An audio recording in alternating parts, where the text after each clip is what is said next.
Hi there. Welcome to our podcast. This season, we are reading The Old Man in the Corner. Are you a new listener?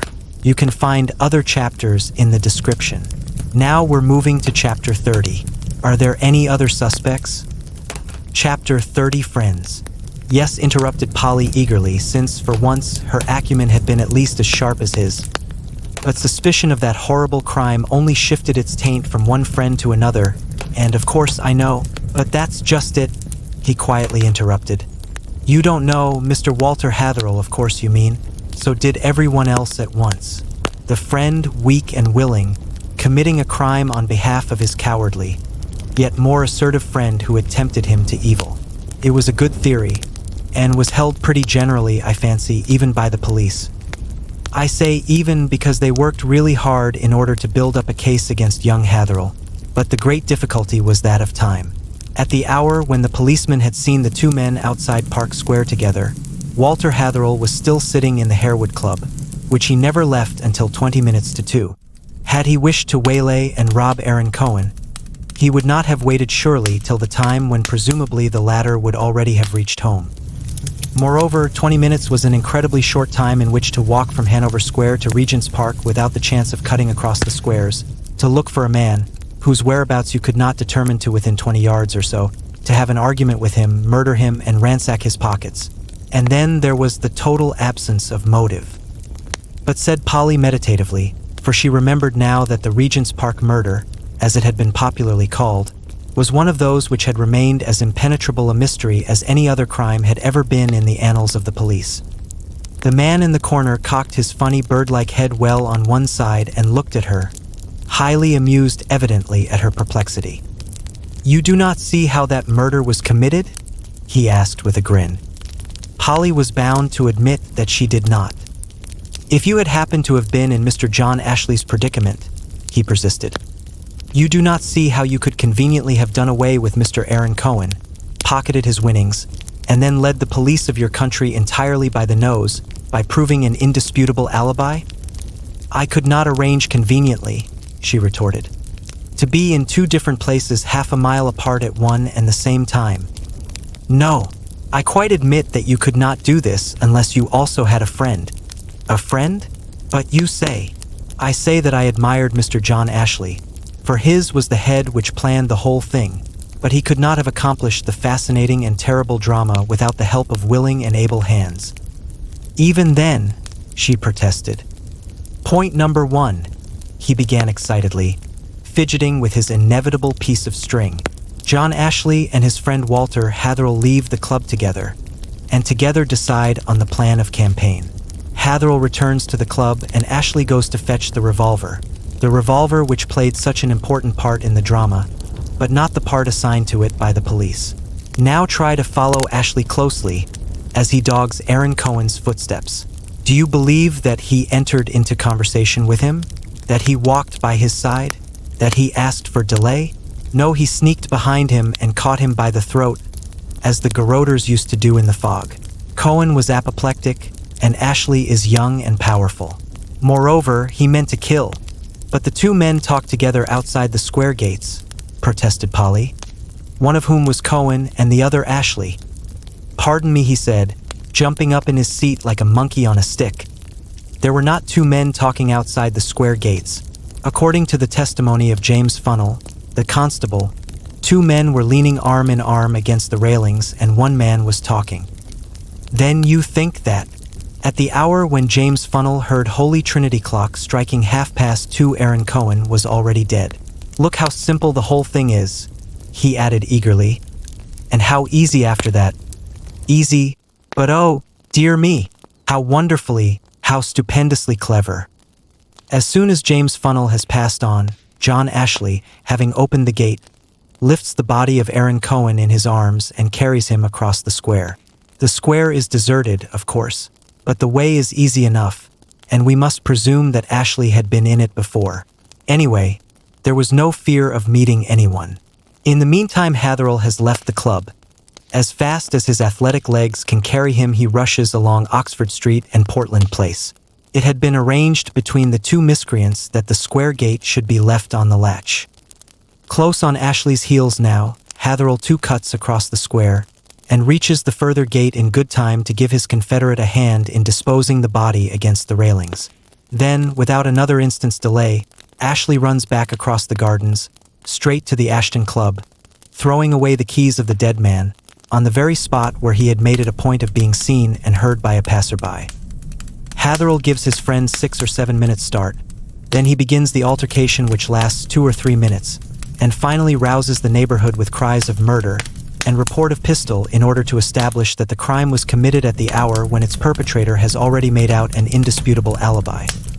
"I don't know what you think of it all, of course," added the funny creature as he fumbled for his coat and his gloves, "but I call the planning of that murder, on the part of novices mind you, one of the cleverest pieces of strategy one have ever come across. It is one of those cases where there is no possibility, whatever now, of bringing the crime home to its perpetrator or his abettor. They have not left a single proof behind them. They foresaw everything, and each acted his part with a coolness and courage which, applied to a great and good cause, would have made fine statesmen of them both. As it is, I fear they are just a pair of young blackguards, who have escaped human justice, and have only deserved the full and ungrudging admiration of yours very sincerely." He had gone. Polly wanted to call him back, but his meager person was no longer visible through the glass door. There were many things she would have wished to ask of him. What were his proofs, his facts?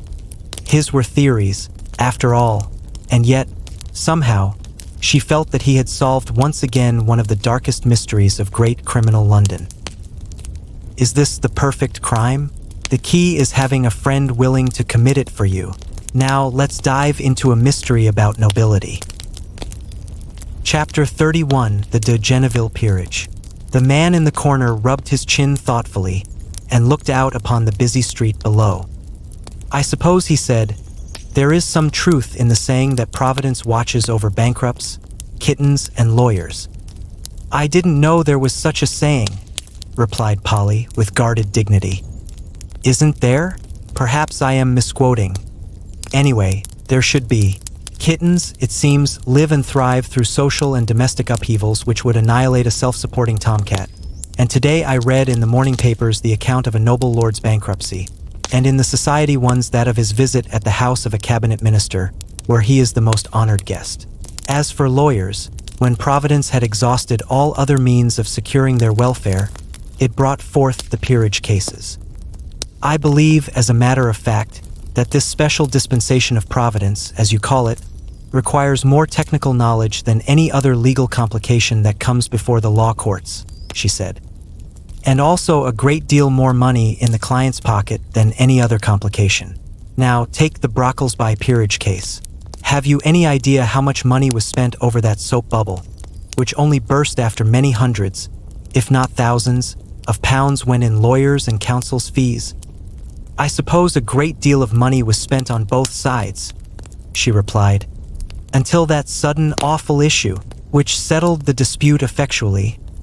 He interrupted with a dry chuckle. "Of course, it is very doubtful if any reputable solicitor would have taken up the case. Timothy Bedingfield, the Birmingham lawyer, is a gentleman who, well, has had some misfortunes, shall we say? He is still on the rolls, mind you, but I doubt if any case would have its chances improved by his conducting it. Against that there is just this to be said, that some of these old peerages have such peculiar histories, and own such wonderful archives, that a claim is always worth investigating. You never know what may be the rights of it. I believe that, at first, everyone laughed over the pretensions of the Honourable Robert Ingram de Genneville to the joint title and part revenues of the old barony of Genneville, but obviously he might have got his case. It certainly sounded almost like a fairy tale, this claim based upon the supposed validity of an ancient document over 400 years old. It was then that a medieval Lord de Genneville, more endowed with muscle than common sense, became during his turbulent existence much embarrassed and hopelessly puzzled through the presentation made to him by his lady of twin-born sons. His embarrassment chiefly arose from the fact that my lady's attendants, while ministering to the comfort of the mother, had, in a moment of absent-mindedness, so placed the 2 infants in their cot that subsequently no one, not even, perhaps least of all, the mother, could tell which was the one who had been the first to make his appearance into this troublesome and puzzling world. In this document was also added that if in future times should any Lords de Genneville be similarly afflicted with twin sons, who had equal rights to be considered the eldest born, the same rule should apply as to the succession. Subsequently, a Lord de Genneville was created Earl of Brocklesby by one of the Stuart kings, but for 400 years after its enactment the extraordinary deed of succession remained a mere tradition, the Countesses of Brocklesby having, seemingly, no predilection for twins. But in 1878 the mistress of Brocklesby Castle presented her lord with twin-born sons. Fortunately, in modern times, science is more wide awake, and attendants more careful. The twin brothers did not get mixed up, and one of them was styled Viscount Terrelmont, and was heir to the earldom, whilst the other, born 2 hours later, was that fascinating, dashing young guardsman, well known at Hullingham, Goodwood, London, and in his own county, the Honourable Robert Ingram de Genneville. It certainly was an evil day for this brilliant young scion of the ancient race when he lent an ear to Timothy Bedingfield. This man, and his family before him, had been solicitors to the Earls of Brocklesby for many generations, but Timothy, owing to certain irregularities, had forfeited the confidence of his client, the late Earl. He was still in practice in Birmingham, however, and, of course, knew the ancient family tradition anent the twin succession. Whether he was prompted by revenge or merely self-advertisement, no one knows. Certain it is that he did advise the Honourable Robert de Genneville, who apparently had more debts than he conveniently could pay, and more extravagant tastes than he could gratify on a younger son's portion, to lay a claim, on his father's death, to the joint title and a moiety of the revenues of the ancient barony of Genneville, that claim being based upon the validity of the 15th century document. You may gather how extensive were the pretensions of the Honourable Robert from the fact that the greater part of Edgbaston is now built upon land belonging to the old barony. Anyway, it was the last straw in an ocean of debt and difficulties, and I have no doubt that Bedingfield had not much trouble in persuading the Honourable Robert to commence litigation at once. The young Earl of Brocklesby's attitude, however, remained one of absolute quietude in his 9 points of the law. He was in possession both of the title and of the document. It was for the other side to force him to produce the one or to share the other. It was at this stage of the proceedings that the Honourable Robert was advised to marry, in order to secure, if possible, the first male heir of the next generation, since the young Earl himself was still a bachelor. A suitable fiancée was found for him by his friends in the person of Miss Mabel Brandon, the daughter of a rich Birmingham manufacturer, and the marriage was fixed to take place at Birmingham on Thursday, September 15, 1907. On the 13th, the Honourable Robert Ingram de Genneville arrived at the Castle Hotel in New Street for his wedding, and on the 14th, at 8 o'clock in the morning, he was discovered lying on the floor of his bedroom, murdered. The sensation which the awful and unexpected sequel to the de Genneville peerage case caused in the minds of the friends of both litigants was quite unparalleled.